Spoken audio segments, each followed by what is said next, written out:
14 Of soils and souls, Mark 4, 120, he began to teach again by the sea. And such a very large crowd gathered to him that he got into a boat in the sea and sat down, and the whole crowd was by the sea on the land. And he was teaching them many things in parables, and was saying to them in his teaching, Listen to this. Behold, the sower went out to sow. As he was sowing, some seed fell beside the road, and the birds came and ate it up. Other seed fell on the rocky ground where it did not have much soil, and immediately it sprang up because it had no depth of soil. And after the sun had risen, it was scorched, and because it had no root, it withered away. Other seed fell among the thorns, and the thorns came up and choked it, and it yielded no crop. Other seeds fell into the good soil, and as they grew up and increased, they yielded a crop and produced 30, 60, and 100-fold. And he was saying, He who has ears to hear, let him hear. As soon as he was alone, his followers, along with the 12, began asking him about the parables. And he was saying to them, To you has been given the mystery of the kingdom of God, but those who are outside get everything in parables, so that while seeing, they may see and not perceive, and while hearing, they may hear and not understand, otherwise they might return and be forgiven.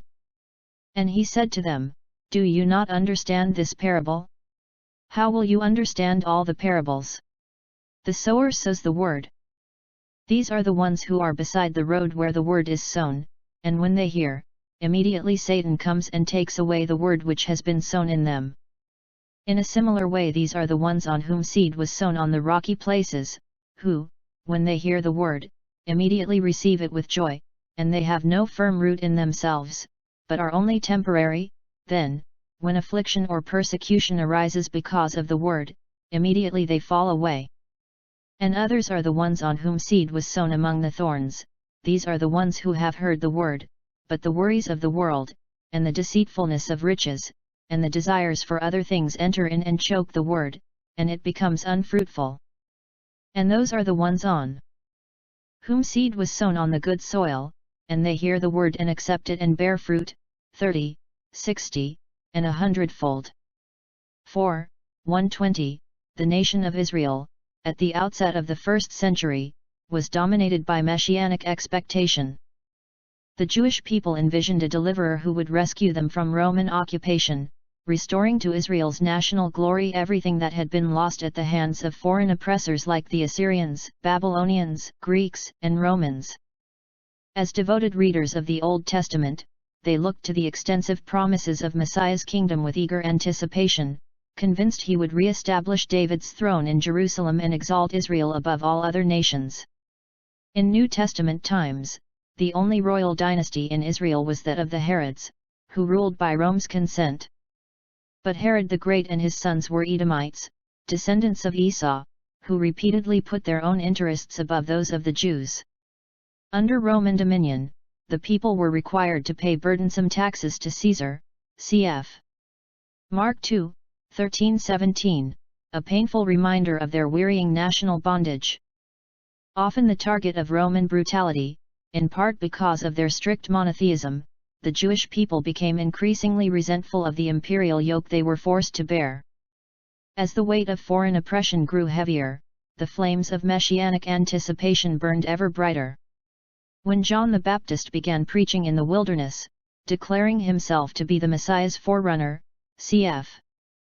Mark 1, 2, the response of the people was enthusiastic. Multitudes from all over Israel journeyed into the wilderness to hear what John had to say. Brimming with anticipation, their hearts undoubtedly raced when John declared to them, After me one is coming who is mightier than I, and I am not fit to stoop down and untie the thong of his sandals. I baptized you with water, but he will baptize you with the Holy Spirit. 1, 7-8. Yet, in tragic irony, when their long-awaited Messiah finally arrived, the nation rejected him. The Apostle John expressed that reality with these familiar words, He came to his own, and those who were his own did not receive him, John 1, 11. The very crowds who looked forward to his coming turned against him, eventually crying out for his death. As Peter told a Jewish audience in the temple, the God of Abraham, Isaac, and Jacob, the God of our fathers, has glorified his servant Jesus, the one whom you delivered and disowned in the presence of Pilate, when he had decided to release him. But you disowned the Holy and Righteous One and asked for a murderer to be granted to you, but put to death the Prince of Life, the one whom God raised from the dead, a fact to which we are witnesses. Acts 3:13-15. Unthinkably, Israel hated God's anointed one, the Messiah, even at a time when anticipation for his arrival had never been more fervent. Preoccupied with the political deliverance promised in the Old Testament, the Jewish people blindly overlooked the fact that the same Old Testament also foretold that the Messiah must first suffer and die, cf. Ps. 22, 118, ISA 52, 1353, 12, Zech 12, 10. As Peter went on to explain, the things which God announced beforehand by the mouth of all the prophets, that his Christ would suffer, he has thus fulfilled. Acts 3:18. The Lord Jesus will, of course, return in a future day to establish his glorious kingdom in Jerusalem. Rev. 19:11-20, 6. At that time, all of the Old Testament promises to his people regarding his earthly reign will be perfectly fulfilled. E.G.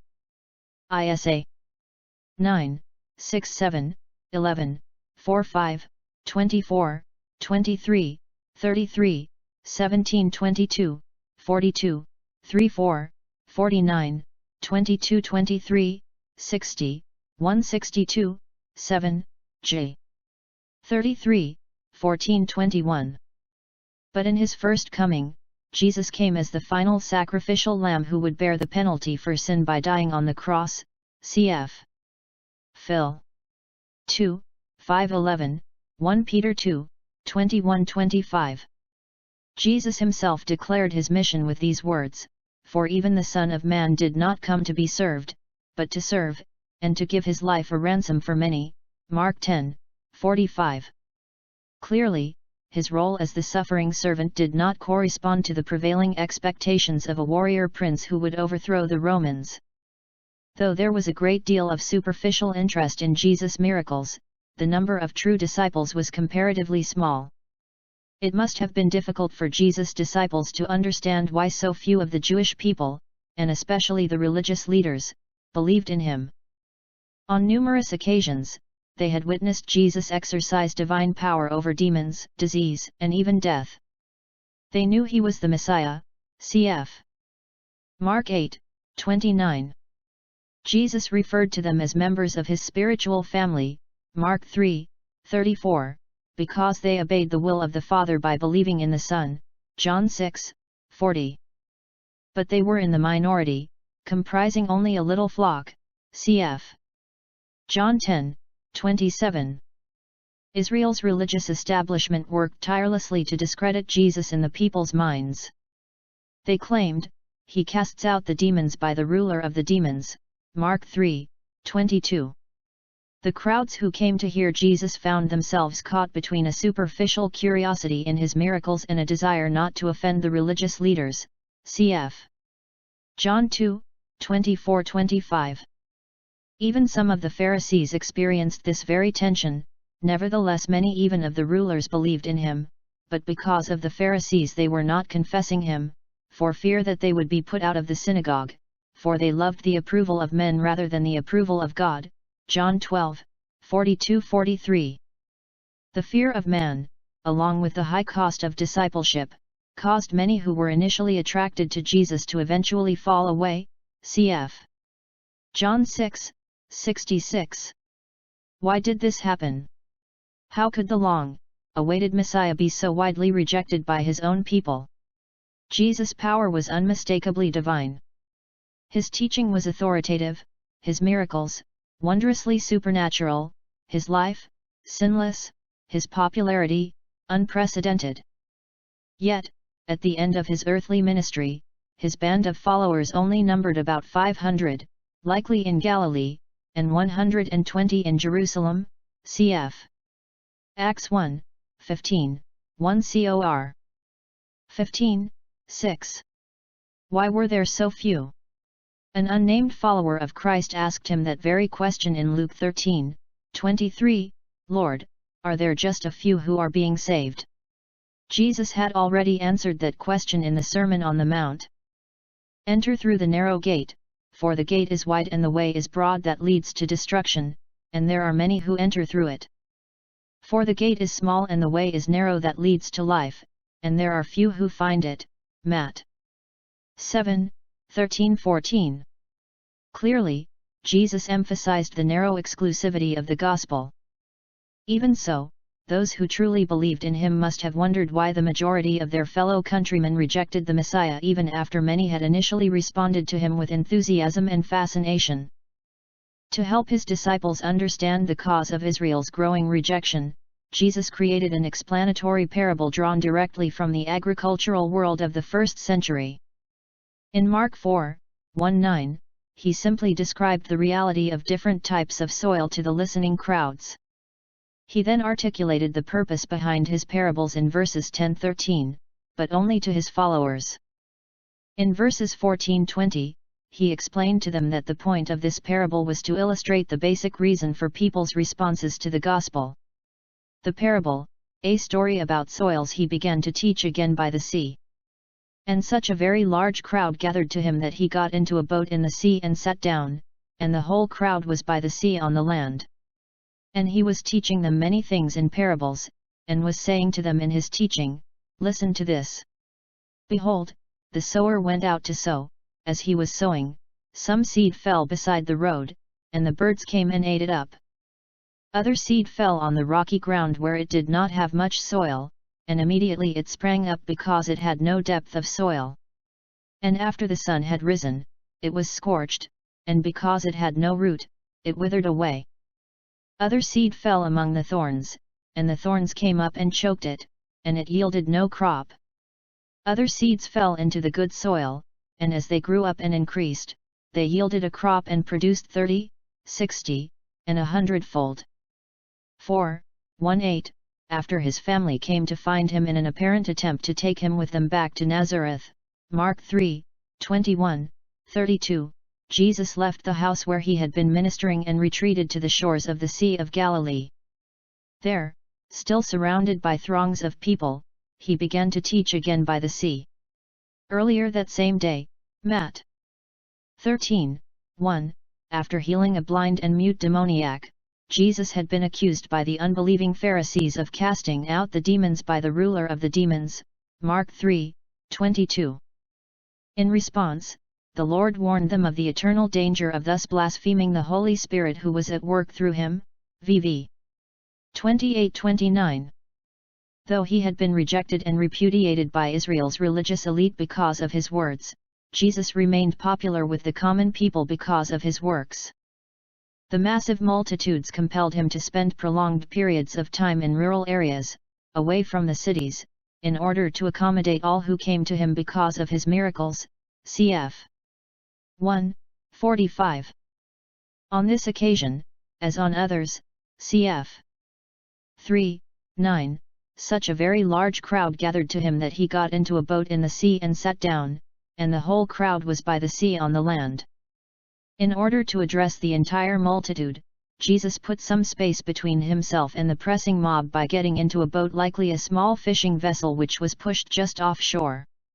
In typical rabbinic style, the Lord sat down to teach. Doing so also provided him with stability due to the rocking of the boat. According to Matthew 13:2, the crowd listened while standing on the beach. On this occasion, he was teaching them many things in parables, cf. Matt. 13:152. From this point on, parables would be Jesus' primary means of teaching the multitudes, cf. Matt. 13:34. The purpose of parables was to clarify truth to believers and hide it from unbelievers. In that sense they were both a blessing and a judgment. The term parable, comes from two Greek words para, meaning alongside of, and bal, meaning to place or lay. The idea is that of making a comparison by placing something alongside something else for the sake of illustration or explanation. As analogies or extended short stories, parables used familiar practices or objects to elucidate unknown or complex spiritual truths.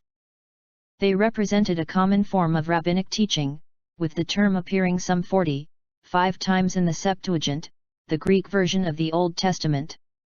As Jesus introduced the parable of the soils, he began by saying to them in his teaching, "Listen to this." The command to heed his words underscored the importance of what he was about to say. The Lord chose a well-known scene for the setting of the parable of the soils. Undoubtedly, many of his listeners were farmers themselves. They knew, from first-hand experience, what it meant for the sower to go out to sow his fields. Everyone in that predominantly agrarian society in first-century Israel was well acquainted with the analogy Jesus used. Grain fields covered the landscape of Galilee.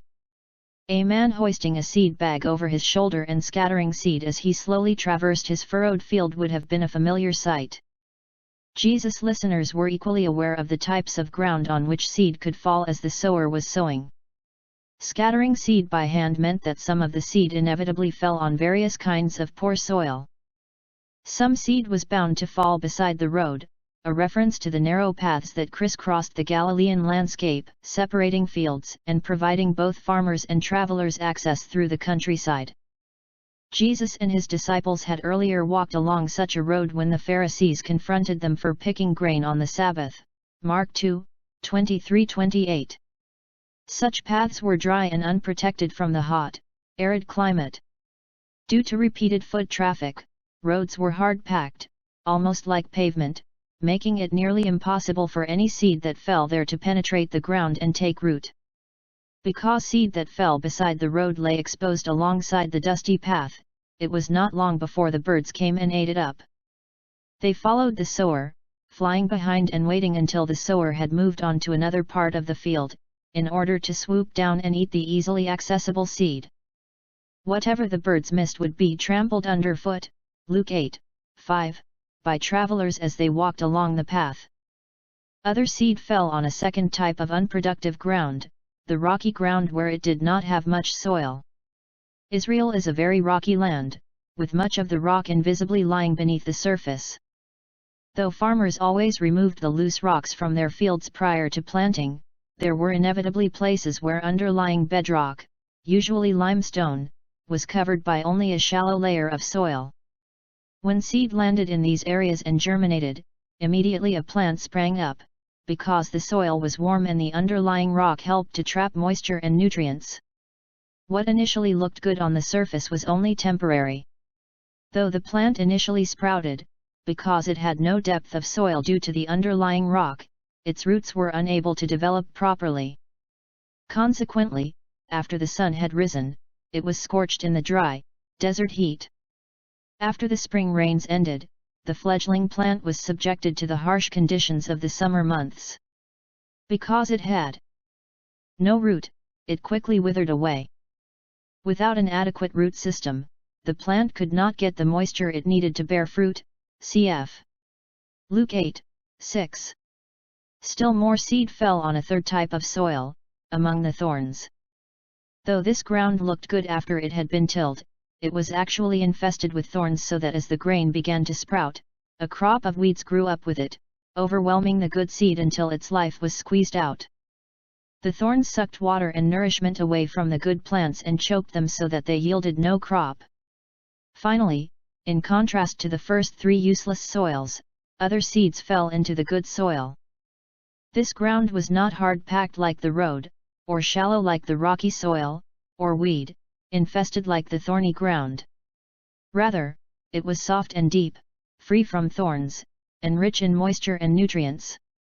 When seeds landed on this soil, they grew up and increased, so that they yielded a crop and produced 30, 60, and 100-fold. In ancient Israel, farmers could usually expect a 6 to 8-fold yield at harvest time. A crop that yielded 10-fold would have been well above average. When Jesus spoke of crops that produced harvests of 30, 60, or 100-fold percentages that were unthinkably high, his listeners would have been stunned. Those kind of results would have been unheard of. The purpose, the reason for parables, and he was saying, "He who has ears to hear, let him hear." As soon as he was alone, his followers, along with the 12, began asking him about the parables. And he was saying to them, "To you has been given the mystery of the kingdom of God, but those who are outside get everything in parables, so that while seeing, they may see and not perceive, and while hearing, they may hear and not understand, otherwise they might return and be forgiven." And he said to them, "Do you not understand this parable? How will you understand all the parables?" 9:13, Jesus concluded his parable with a statement of warning and judgment. Not everyone who heard him speak was able to understand the truth he was explaining. The meaning of the parable would only be revealed to those whose hearts were ready to receive it, for the rest it was an unsolvable riddle. Thus he was saying, "He who has ears to hear, let him hear." The religious leaders, along with many of the lay people in the multitudes, had already rejected Jesus. The judgment on them was that their hearts and ears were closed to his teachings. Consequently, they were not given any interpretation of the parables. Yet, Jesus' statement served as an invitation to believers who were willing to listen. To them he gave the explanation. As soon as he was alone, meaning the crowds had left and Jesus was surrounded only by his closest disciples, his followers, along with the 12, began asking him about the parables. According to Matthew 13:10, the disciples came and said to him, "Why do you speak to them in parables?" They did not understand why Jesus chose to address the crowds using unexplained analogies and spiritual enigmas. Why did he tell stories? Stories without explaining what they meant? In part, the disciples' consternation was motivated by their own lack of understanding. Mark 4:13. Even they did not know how to interpret the parable until the Lord explained the meaning to them. Jesus offered a twofold explanation for using parables, to conceal truth from the hard-hearted while revealing it to those who believed. Thus, he was saying to them, "To you who believe in me has been given the mystery of the kingdom of God, but those who are outside who have rejected me get everything in parables." The followers of Christ possessed the ears to hear, and Jesus willingly disclosed the meaning to them. When Jesus told a parable to those who believed, it was a revelation of grace that made spiritual truth clear. The word mystery, mysterion, refers to spiritual truth that was previously hidden but now has been revealed. In modern times, the word mystery is often used to speak of unexplainable events, unsolved crimes, or the intriguing plot of a detective novel. In ancient Rome, members of pagan cults, called mystery religions, developed clandestine rites and prided themselves on possessing secret knowledge. In Scripture, mystery does not refer to any of those ideas. New Testament mysteries consist of revelations and explanations of divine truth that were not fully understood by believers before the New Testament era.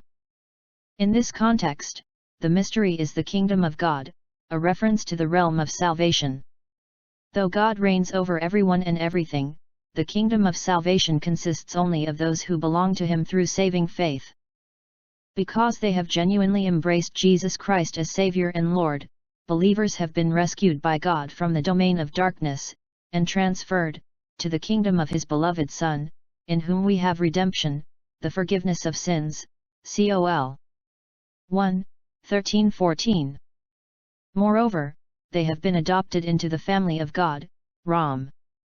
8:14-17. They no longer belong to this world system. Cf. 1 John 2:16-17. Instead, they are citizens of heaven. Phil. 3:20, their true home. Jesus' parables served an entirely different purpose for unbelievers, to hide the truth from them. For those who were outside the kingdom, like the religious leaders who had just declared Jesus to be demonic, Mark 3:22, the parables were left unexplained and therefore sounded like nothing more than riddles. The fact that, from this point forward, the people would get everything in parables was an act of divine judgment on their persistent unbelief, cf. Matt 13, 34-35. Jesus illustrated this point by referencing Isaiah 6, 9-10, so that while seeing, they may see and not perceive, and while hearing, they may hear and not understand, otherwise they might return and be forgiven. Though written some 7 centuries earlier, those words from Isaiah provided an apt description of the unbelieving Israelites in Jesus' day. During Isaiah's ministry, the people repeatedly ignored the prophet's warnings until their consciences were so seared, and their spiritual senses so dulled, that they no longer had any ability to understand or respond. God allowed them to harden their hearts to the point that they could no longer repent. Consequently, divine judgment on Israel, executed through the instrument of Nebuchadnezzar's invading armies, became inevitable. Jesus' parables represented a similar form of judgment on the intractable unbelief he encountered in the 1st century. Due to the people's repeated rejection of his clear teachings and undeniable miracles, from this point on Jesus would frame his teachings in a way they could not understand. Unable to comprehend the truth, they would never return and be forgiven. Thus, they would face God's wrath. Historically, divine judgment came upon the apostate nation of Israel in AD 70 when Jerusalem was destroyed by the Romans.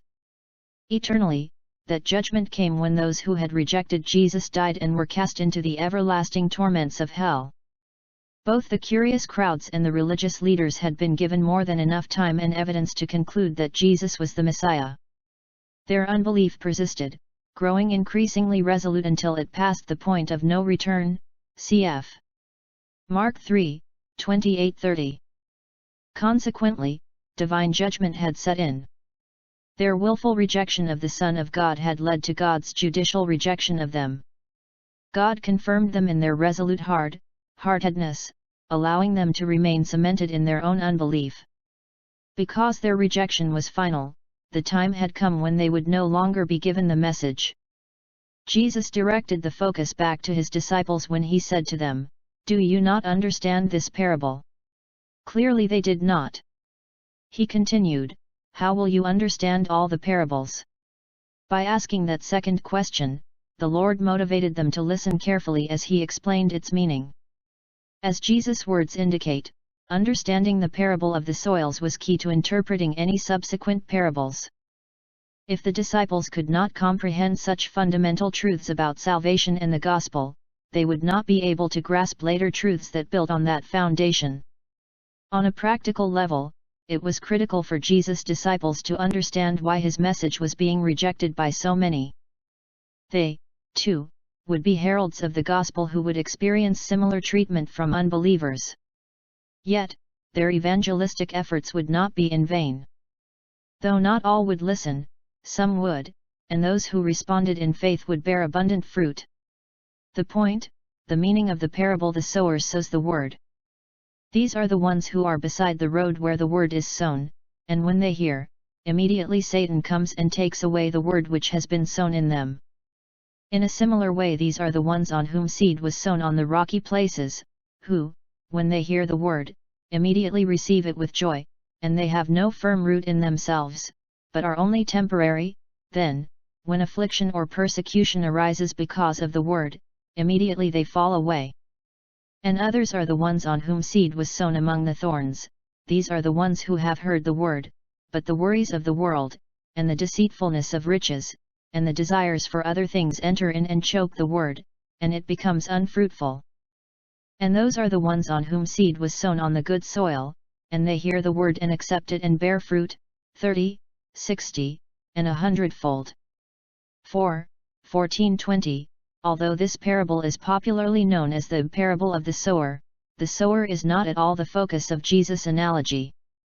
In fact, no details about the sower are given. The seed that is sown is the word of God, the biblical message of salvation, cf. Luke 8:11. In Matthew 13:37, while explaining the parable of the wheat and tares, Jesus noted that the one who sows the good seed is the Son of Man. Jesus' mission was to preach the gospel of God, Mark 1:14, proclaiming the message of salvation, cf. 1:38. Paralleling that parable, it is obvious that the sower in the soil's story refers to anyone who disseminates the message of the gospel. Only mentioning the sower and the seed briefly, Jesus' main emphasis fell on the types of soil. According to Matthew's account, the soil represents the hearts of those who hear the gospel preached to them. 13:19. The message of salvation is received differently by different people. Many may demonstrate a superficial and temporary interest in the gospel, but only those whom the Spirit of God has supernaturally prepared will respond in true faith and bear lasting fruit. Cf. John 6:67. Jesus' words would have been both clarifying and encouraging to the disciples, those whom he would soon commission to preach the gospel to all nations. Cf. Matt 28:18-20. On the one hand, this parable prepared the disciples for their evangelistic task by equipping them to expect some to respond positively to the gospel while others reject. On the other hand, it encouraged them with the knowledge that God was already at work in the hearts of his elect, cultivating the soil so that it would be ready to receive the seed of the gospel. The Lord was preparing his disciples, and all subsequent generations of Christian evangelists, to expect four basic responses to the preaching of the gospel: the unresponsive, the superficial, the worldly, and the receptive. The unresponsive, roadside soil: these are the ones who are beside the road where the word is sown, and when they hear, immediately Satan comes and takes away the word which has been sown in them. 4:15. The hard, uncultivated dirt that covered the pathways throughout Galilee provided the perfect analogy for a hard, unreceptive heart. The ones who are beside the road where the word is sown are so calloused by their unbelief that the seed of the gospel is unable to penetrate at all. The same sun that gives life to the seed planted in good soil hardens the clay of unbelief in the hearts of these rejectors. The reason such people fail to receive the gospel is not due to any deficiency in either the skill of the sower or the power of the seed, but rather to their own willful unbelief. Having continually resisted the truth about Christ, their hearts have become hard like pavement. Their calloused animosity toward the truth is so great that, when they hear, immediately Satan comes and takes away the word which has been sown in them. Refusing to believe, they remain enslaved to the prince of darkness. F. 2:1-2. Satan, the evil one, Matt 13:19, is the god of this world who has blinded the minds of the unbelieving, that they might not see the light of the gospel of the glory of Christ, who is the image of God. 2 Cor. 4:4. In his efforts to thwart the advance of the gospel, Satan may use any number of means to take away the word which has been sown. During the ministry of Jesus, the primary stumbling block to belief came from Israel's religious establishment. The Pharisees and Sadducees, who disguised themselves as angels of light, cf. 2 Cor. 11:14, were in reality agents of Satan, John 8:44. They openly opposed Jesus and denied his authority, cf. Mark 2:7-3:22. They promoted an external system of works righteousness that was diametrically opposed to the true gospel of grace, cf. Matt 23:139. Moreover, they used their influence to pressure people into following their lead, cf. John 7:13-12:42. In the centuries since, Satan has continued to use false teachers, hypocritical religion, and the fear of men to keep the gospel from penetrating unbelieving hearts. The superficial, stony soil: in a similar way, these are the ones on whom seed was sown on the rocky places, who, when they hear the word, immediately receive it with joy, and they have no firm root in themselves, but are only temporary. Then, when affliction or persecution arises because of the word, immediately they fall away. 4:16-17. When the seed fell on the stony ground, it penetrated the soil and even sprouted quickly but soon died. The stony soil, then, represents people who, in spite of their initial excitement, ultimately reject the gospel. Because their faith is not genuine, Jesus compared them in a similar way to those described by the roadside soil. The only difference is that their hard-headedness is not initially apparent, being buried beneath the surface. At first, the stony soil looks good. As Jesus explained, these are the ones on whom seed was sown on the rocky places, who, when they hear the word, immediately receive it with joy. The initial response of some to the gospel is emotional and dramatic. Every external indication seems to indicate genuine faith. In reality, however, their faith is shallow and temporary. Their feelings were affected, but their hearts were not transformed. Consequently, they have no firm root in themselves, but are only temporary. Beneath the thin veneer of outward enthusiasm lies an impenetrable layer of unrepentant unbelief, like a ribbon of bedrock that is not immediately visible. The superficiality of their commitment is evidenced when affliction or persecution arises because of the word. Forced to count the cost of following Christ, the true nature of their interest in the gospel becomes evident. Rather than enduring suffering for the sake of the gospel, their faith collapses at the first sign of self-sacrifice and trouble. Unable to persevere, because their faith in the gospel does not go deeper than the surface, immediately they fall away under the pressure of hardship. The phrase fall away translates a form of the Greek word scandalize, meaning to offend or cause to stumble, from which the English word scandalize is derived. When their faith is put to the test, cf. John 8:31, 1 John 2:19, these false believers stumble, fall, and are scandalized on account of the persecution they face. Because their faith in Christ lacks a genuine sorrow over sin, a sincere repentance, a heartfelt hunger for righteousness, and a deep love for the Savior, it has never truly taken root. Inevitably, when the going gets tough, they abandon their superficial commitment to the Lord. True believers, by contrast, possess a faith that endures persecution and even martyrdom for the sake of following Christ, cf. Luke 9:23-25, 2 Tim 3:12. The worldly, thorny soil and others are the ones on whom seed was sown among the thorns. These are the ones who have heard the word, but the worries of the world, and the deceitfulness of riches, and the desires for other things enter in and choke the word, and it becomes unfruitful. 4:18-19, the ones on whom seed was sown among the thorns, like the rocky soil, look good on the surface, but underneath the ground is contaminated by dormant thorns and weeds.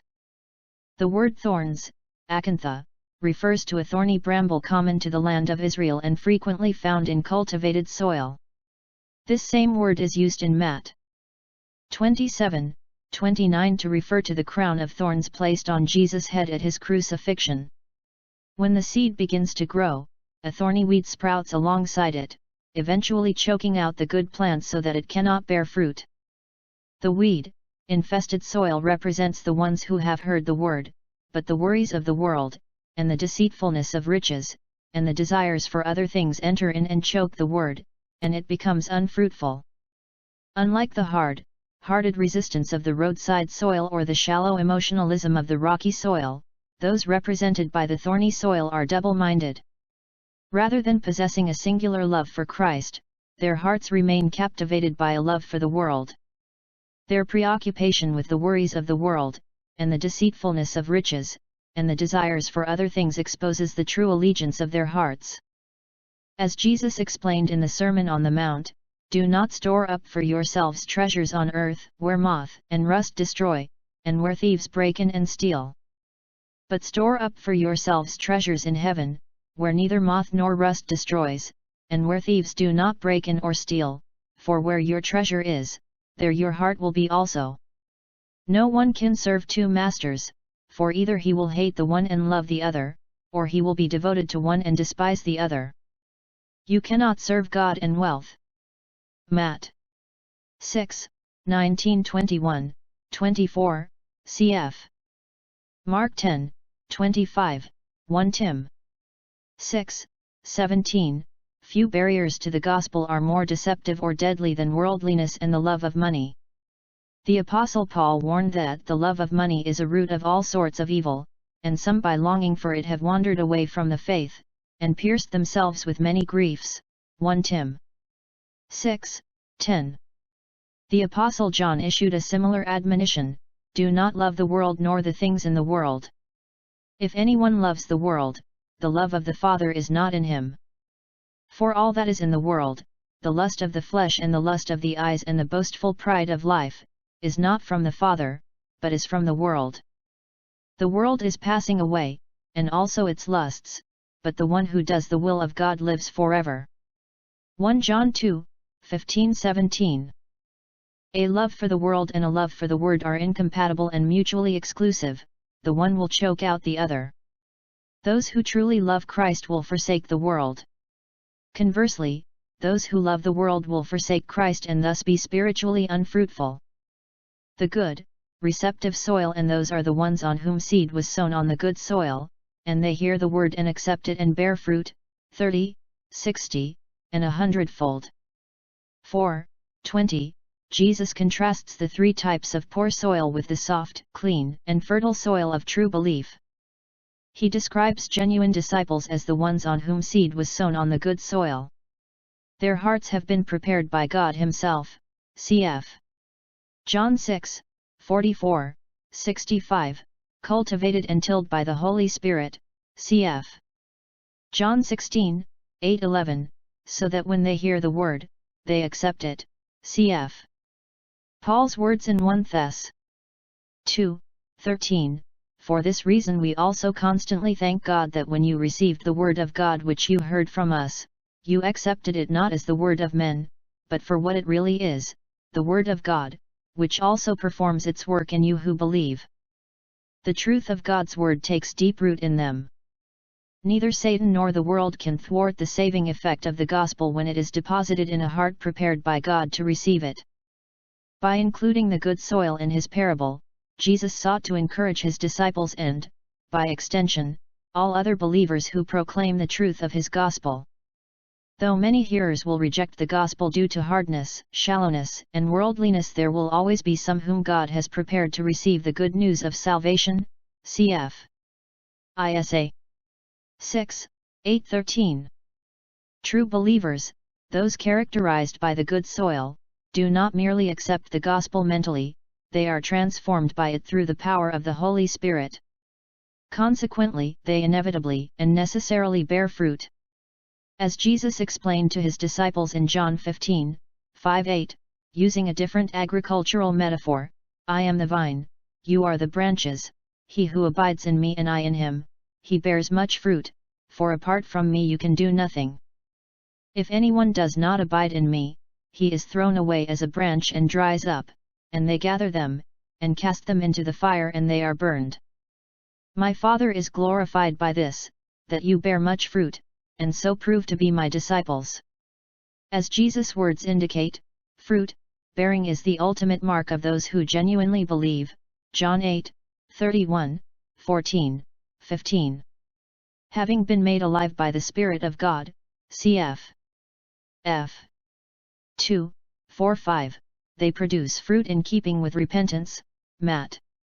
3:8, the fruit of righteousness, Phil. 1:11, cf. Col. 1:6, and the fruit of the Spirit, Gal. 5:22-23. Though believers are not saved by doing good works, F.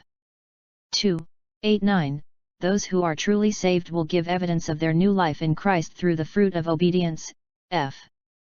2:10, cf. Matt. 7:16-20, 2 Cor. 5:17. Jesus often included a surprising element in his parables. The harvest he described here, of 30, 60, and 100-fold, went far beyond anything farmers in the first century experienced. Those figures represent yields of 3,000, 6,000, and 10,000%. As noted above, natural yields were less than 8-fold, and a crop that produced 10-fold would have been extraordinary. Yet, the fields of which Jesus spoke were exponentially more productive. When the gospel goes forth, empowered by the Spirit of God, the results are supernatural. All believers are called to be witnesses to the gospel of Jesus Christ, cf. Matt. 28, 18-20. They are not to tamper with the seed, nor can they cultivate the soil. Rather, they are to faithfully cast the gospel message. As they do, they can expect the responses they receive to fall into one of these categories. Some will reject outright, due to hard-heartedness. Others will demonstrate a superficial interest, only to fall away when hardship comes. Still others will profess a love for Christ while simultaneously nurturing a deadly affection for the world. Finally, there will be some who genuinely receive the gospel. They will humbly turn from their sins and wholeheartedly embrace the Lord Jesus as their Savior and King. The genuineness of their profession will be demonstrated by the abundant fruit of their transformed lives, as they walk in obedience and faith. On the one hand, knowing that many will reject the gospel enables believers to approach evangelism with proper expectations. On the other hand, knowing that some will truly believe ought to serve as a great encouragement. In evangelism, Christians are privileged to participate in an enterprise that cannot fail.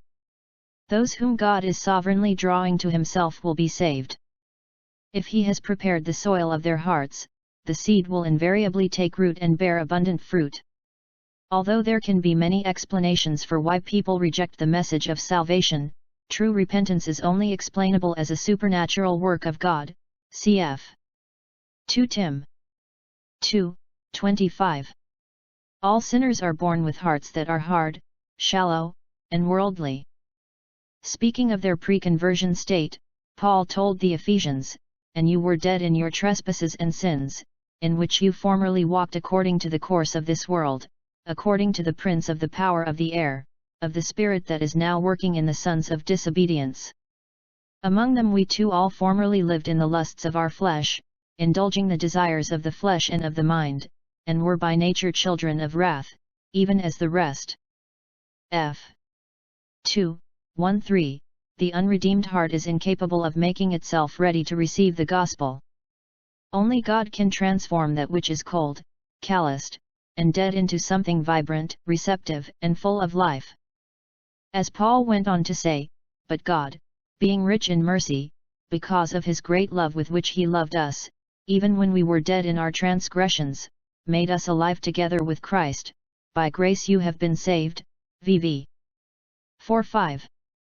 What a comfort it is to know that soil preparation is God's work.